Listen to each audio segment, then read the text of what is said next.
Bonjour, mon nom est Jason Swartz. Je suis inhalothérapeute et éducateur clinique à l'hôpital général du Lakeshore. Je suis aussi engagé par Draeger pour partager mon expérience de l'utilisation du Pulmovista 500.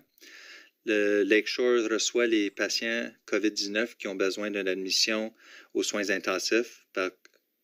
Pour cette présentation ici, je vais parler de l'utilisation du Pulmovista 500 chez les patients COVID-19. Le Pulmovista 500, c'est une tomographie par impédance électrique qui aide à visualiser la distribution de la ventilation en temps réel et directement au chevet du patient d'une manière non invasive.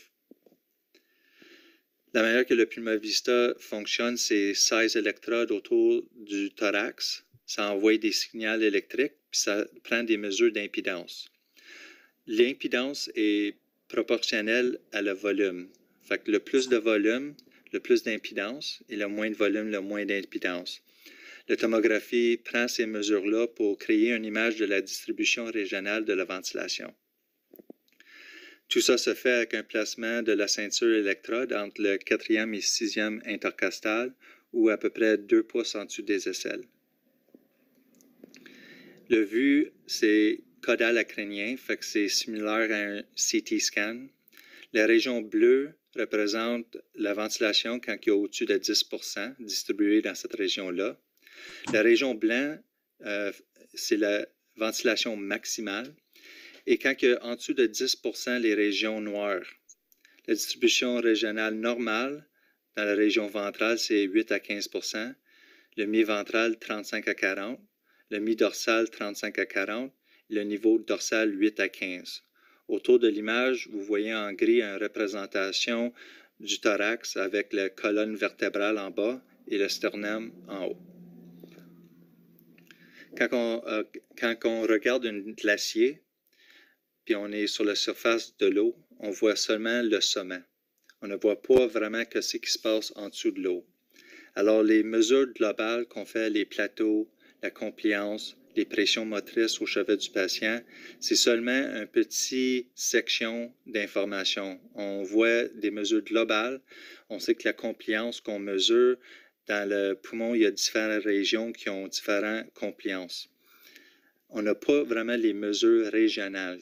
Qu'est-ce qui se passe vraiment en dessous de l'eau ou en dedans du poumon? Avec le Pulmovista 500, on peut prendre les mesures régionales, comme le volume pulmonaire à la fin d'inspiration, durant des manœuvres de recrutement, par exemple, ou des volumes pulmonaires à la fin d'expiration, en regardant le recrutement ou dérecrutement, le pourcentage de distribution régionale et aussi les changements de compliance régionale. Ici, c'est le panneau principal, où c'est qu'on a une image dynamique de la respiration. On a le volume courant qu'on peut diviser dans différentes régions d'intérêt. Ici, on a divisé en 4 sections, de ventrale à dorsale. À la droite, vous voyez les pourcentages de la distribution de la ventilation. Les courbes dans le milieu, c'est des courbes d'impédance, mais comme que je vous ai dit, l'impédance égale le volume. Alors, les courbes d'impédance sont égales aux courbes de volume. Ici, on regarde le panneau pour analyser le volume à la fin d'inspiration. Ici, on a un PEEP à 5. Vous voyez que la région dorsale, il n'y a pas de distribution de ventilation. Si on regarde en bas, les pourcentages, il y a 3%. On voit aussi que le maximal ou le volume maximal de la distribution est concentré dans le niveau 2 et 3, qui est mi-ventral et mi-dorsal. Ici, c'est une augmentation du PEEP à 14. Et vous voyez que maintenant, il y a de la distribution au niveau dorsal. Alors, la concentration qui est du volume maximal qui est dans le milieu du poumon a été distribuée plus également à cause de l'ouverture du niveau dorsal. À gauche, on a une représentation de bleu quand il y a une augmentation de ventilation comparée aux références et le orange représente une diminution de ventilation comparée aux références.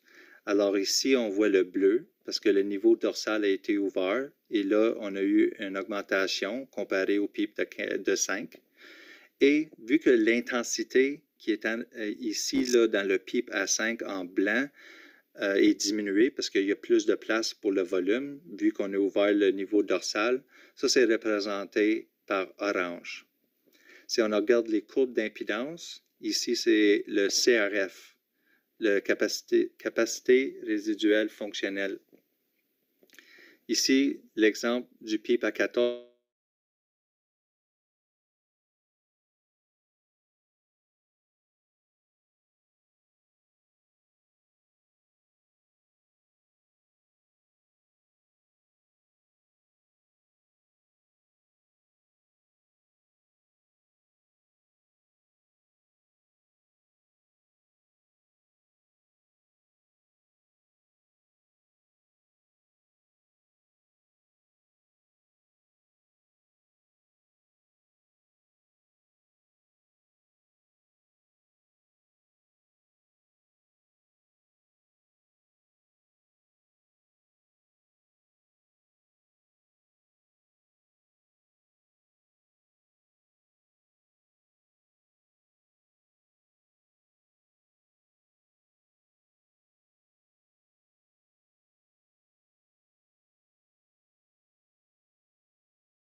Bonjour à tous, est-ce que la conférence est finie?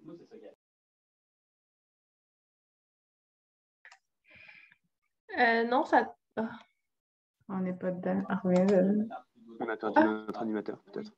Oui, c'est ça qui s'est passé. D'accord, il va revenir d'ici peu, normalement. Dès que je le vois, je l'accepte et on recommence. OK.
Salut Jason, est-ce que tu m'entends? On l'a perdu.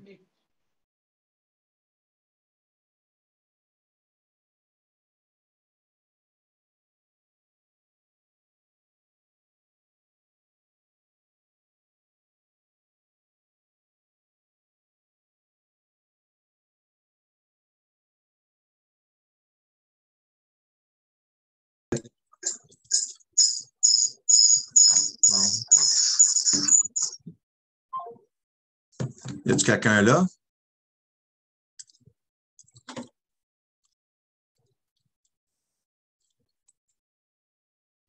Tu peux essayer de partir ton vidéo, Jason? Ouais, bon, je vais essayer. À moins que tu veux parler. On t'écoute. Hein? À moins que tu veux parler, tout le Ouais. monde peut voir. Ah, OK. Là, tu le vois-tu encore? Oui, c'est bon. Je devrais-tu reculer un peu ou? On n'a pas beaucoup de temps. Recule peut-être un tout petit peu si OK. on a manqué. Je ne sais pas si les gens sont très occupés après, s'ils sont peut-être dans le temps. Là. On OK. se réessaye. On se réessaye. Donner On recommence. le volume à la fin d'expiration ou le CRF. Ça descend de 12, 10 jusqu'à 6. À 6, c'est un bon exemple. Vous voyez que les courbes d'impédance commencent à aller en descendant, qui veut dire que le recrutement qu'on a fait avec un pipe de 14, quand on met un pipe de 6, ça s'en va en descendant. On est en train de dérecruter. Alors, c'est une manière rapide de regarder, avoir beaucoup d'informations. Mais si on veut regarder en plus de détails le volume à la fin d'expiration ou le CRF, on regarde ce panneau ici. Puis à la droite, ici, on voit les numéros d'impédance. Comme je vous ai dit, le plus d'impédance, le plus de volume. Fait qu'avec des numéros positifs, on sait qu'on est en train de recruter du volume à la fin d'expiration. Si on regarde puis on veut savoir en millilitres, pas seulement des données d'impédance, on peut multiplier ces données d'impédance par la référence, par le volume courant de la référence, qui est 655. Ici, j'ai fait les mathématiques pour vous. Alors, on a multiplié le 655 par chaque donnée d'impédance, puis on peut transmettre ça en volume, en millilitres. Ici encore, on a les couleurs orange ou bleu, et vu que c'est des données positives, qu'on est en train de gagner du volume, c'est représenté dans la région bleue, en bleu. Ici, on peut faire des études PEEP avec le Pulmovista 500. On voit ici à 14, puis ça s'en va de 12, 10 jusqu'à 6. Ici, la couleur orange représente une perte de compliance dans cette région-là, qui veut dire du surdistension. Avec les pics plus bas, en blanc, ça veut dire de l'atelectasie. Dans le fond, on ne veut pas aucune couleur. On ne veut pas de orange sur distension. On ne veut pas d'atelectasie blanc. Cet exemple ici, c'est difficile à savoir parce qu'on a du couleur dans chaque pipe. Mais quand on regarde les numéros, les pourcentages de perte de compliance sont mis dans des vecteurs. Et quand ils se croisent, ça veut dire que vous avez l'endroit où c'est qu'il y a le moins de surdistension et le moins d'atelectasie. Dans cet exemple ici, c'est un pipe de 9. Ça, c'est un exemple d'un CT scan avec le rayon X et le Pulmovista 500. Vous voyez que vous pouvez mettre le bleu exactement au-dessus du CT scan. Fait que c'est vraiment une technologie très, très précise. Voici un exemple de l'image dynamique.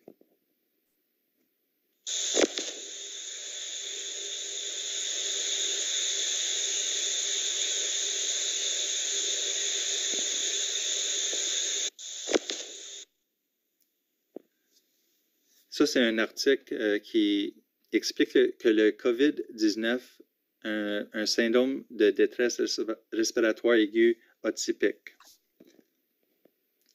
Fait que le pneumonie COVID, au moins dans les phases initiales, les patients arrivent avec un ratio PF souvent en dessous de 100. Ils ont un tachypnée, mais ce qui est bizarre, c'est qu'ils n'ont souvent pas de dyspnée et aucun travail respiratoire. Quand on regarde les rayons X, ça ressemble au SDRA traditionnel avec des infiltrates bilatéraux, à cause que aussi les compliances sont normales. Fait que c'est pour ça que les patients, à cause qu'ils ont une compliance normale, souvent, ils ne ressentent pas de dyspnée.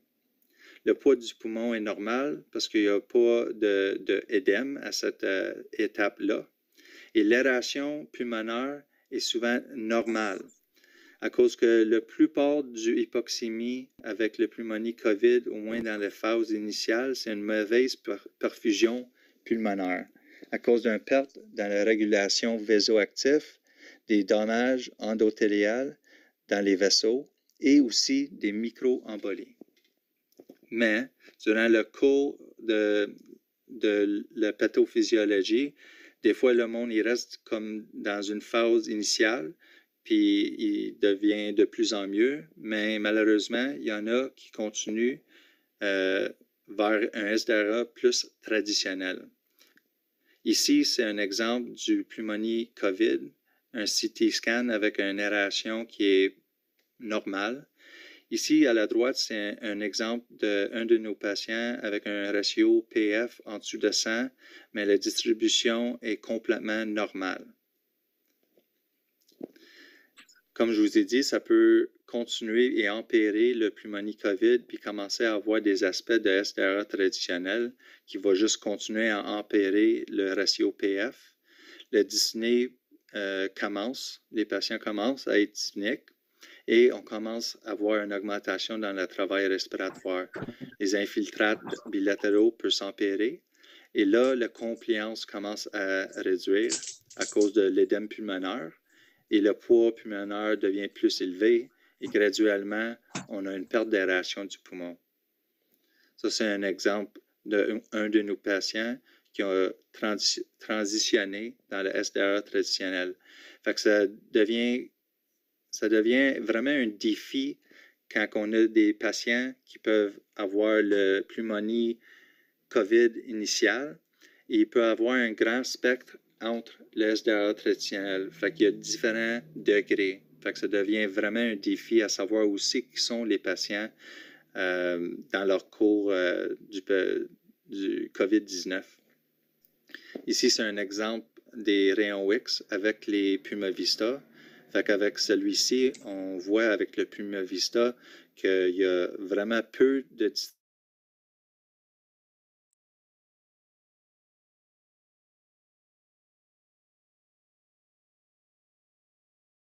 affectés à la région gauche. Et on peut développer, comme cette patient ici, intubée, une combinaison avec les problèmes de perfusion, mais en plus de ça, on commence à avoir la perte d'aération. Ici, c'est un exemple d'un patient qui est sur Optiflow, puis on voit que l'aération est diminuée. On installe le CPAP et on voit une augmentation dans le niveau dorsal et mi-ventral. Ici, c'est représenté encore en bleu. Quand il y a une augmentation comparée aux références, ça va apparaître comme bleu. Fait qu'on voit le niveau ici bleu et le mi-ventral en bleu. Ici, on voit que le Optiflow, il y avait 8% de la distribution au niveau dorsal. Avec le CPAP, ça a monté à 17%. Après 2 heures, on voit que la ventilation est beaucoup plus homogène ou distribuée plus égale. On voit les courbes d'impédance qui s'en vont en montant, qui veut dire qu'on est en train de recruter la capacité résiduelle fonctionnelle avec le CPAP. Ça, c'est un exemple d'un patient dans la position dorsale sur un mode traditionnel avec un PIP à 14. On voit qu'il y a peu d'aération, il n'y a aucune distribution dans la région dorsale. Alors, on a mis le patient dans la position ventrale et on l'a mis en APRV. Le lendemain, j'ai remis la ceinture pendant que le patient était dans la position ventrale. Alors, la région 1 et 2, c'est maintenant la région dorsale. On voit qu'on a vraiment gagné beaucoup d'aération. Et alors, là, on voulait le revirer dans la position dorsale, puis on voulait voir si on pouvait maintenir cette aération-là. Fait que le carré dans le milieu, c'est pendant que le patient était dans la position ventrale. On a encore une concentration de la ventilation maximale dans les régions mi-ventrales et mi-dorsales. Après qu'on a changé la position dans la position dorsale, on voit que le volume qui était pris dans le milieu a été redistribué au niveau ventral et au niveau dorsal. Encore les représentations en couleur, à cause qu'on a ouvert le niveau dorsal, on voit que l'intensité de la ventilation maximale est partie du niveau milieu du poumon jusqu'au dorsal et au ventral. On voulait, après qu'on ait mis le patient dans le niveau de la position dorsale, on voulait faire sûr qu'on ne s'en allait pas en dérecrutant. Alors, on voit ici les données positives d'impédance. Ça nous dit qu'on est en train de gagner le volume à la fin de expiration. Et ici, on voit encore bleu qui indique qu'on est en train de gagner de la volume. Si on veut savoir encore en millilitres, on a juste à multiplier par le volume courant du référence. Et ici, j'ai fait le mathématique. Fait que le volume de référence multiplié par l'impédance et tout simplement, on a tous les données en millilitres. Fait que dans nos soins intensifs, on faisait une tomographie de base parce que souvent, comme indiqué au début du présentation, l'aération est souvent normale. Alors, si jamais le COVID-19 deviendrait très sévère, il faudrait intuber, c'est important d'avoir une tomographie de base pour savoir c'est quoi l'aération pour cette patient, c'est quoi qui est optimal l'image. Après, on faisait des tomographies à peu près 1 à 3 jours pour voir l'évolution de la distribution régionale de la ventilation. C'était très important parce que, comme on a dit, il y a une grande spectre entre le pneumonie initiale et le SDRA qui peut développer. Aussi, c'était très pratique pour faire des évaluations dorsales pour décider si on mettait les patients en position prone, est-ce qu'on était en train de gagner de l'aération dans le niveau dorsal. Quand on était en mode traditionnel, on faisait le placement du PEEP avec le Puma Vista, avec l'option de l'étude PEEP. Ça, c'est quelques exemples.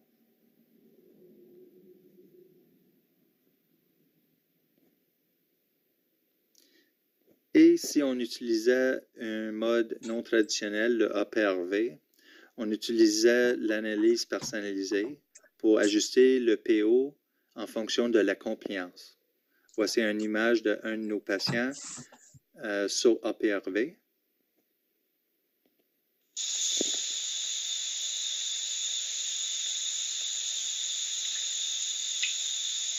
C'est assez impressionnant de voir une bonne distribution complètement uniforme, mais le patient a un ratio PF en dessous de 100, qui démontre encore que la majorité, au moins au début, c'est une mauvaise perfusion.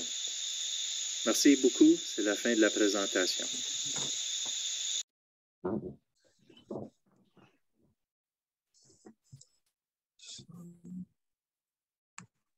T'as bien fait ça, Jason. À part de... J'ai vu comme l'écran là, où c'est qu'on voit les noms puis tout disparaître à un moment donné. Fait que là, justement, je m'en allais te texter. Okay. Écoute, si jamais il y a des gens qui ont des questions maintenant, il reste encore 8-9 personnes présentes. Donc, si vous avez des questions et du temps, Jason est encore disponible pour répondre à vos questions. Vous pouvez le faire dans le chat ou en enlevant le silence sur votre micro.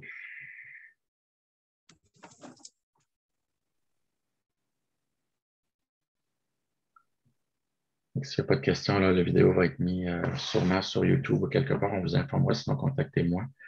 Puis je vous dirai à quel endroit les vidéos peuvent être envoyées.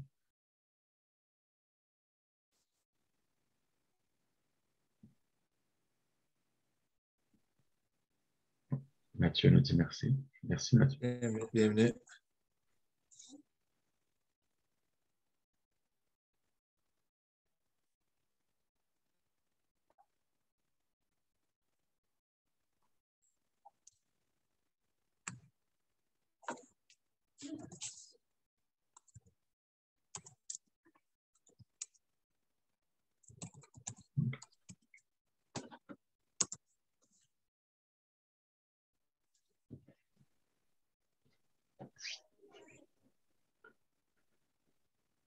OK, écoute, s'il n'y a pas de questions.